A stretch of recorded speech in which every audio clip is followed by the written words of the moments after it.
আমরা বাঙালি যখন প্রবাসে আসার চিন্তা ভাবনা করি সেই সময় আশেপাশে অনেক মামা খালুরা আছে, আসলে ওইটা বললাম না নামটা ধরে।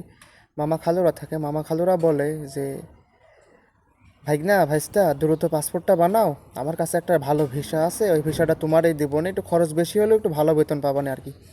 এই লোভে এই আশায় মনে করেন যে বাঙালিরা পাসপোর্ট টাসপোর্ট বানায়, তাড়াতাড়ি পাসপোর্ট টাসপোর্ট হাতে দিয়ে কি একটা হামরি অবস্থা, মামা কবে পাঠাবা কবে পাঠাবা কবে পাঠাবা। মামা যখন ঠিকঠাক করে বিদেশ পাঠাই দেয় তখন দেখা যাচ্ছে কাজ কোন হয়, ওই যে এখানকার মলে যে টয়লেট ক্লিনার আছে ওখানে, নাই রোডের যে ক্লিনার আছে ওখানে, নাই বাসাবাড়ি যে ক্লিনার আছে ওখানে। আমি হাজারো বাঙালিকে দেখেছি এইরকম নানা মামা খালুর প্রতারণায় পড়ি নিজের মানে লক্ষ লক্ষ টাকা বরবাদ করে সবচাইতে খারাপ সবচাইতে নিম্নমানের কাজে আসে বাঙালিরা এই মামা খালুর কারণে। অতএব মামা খালুর শরীরে একটা সঠিক পথে আসেন, ভালো চাকরি খুঁজে আসেন আর স্কিল নিয়ে আসেন, তাহলে ভালো কিছু করতে পারবেন জীবনে।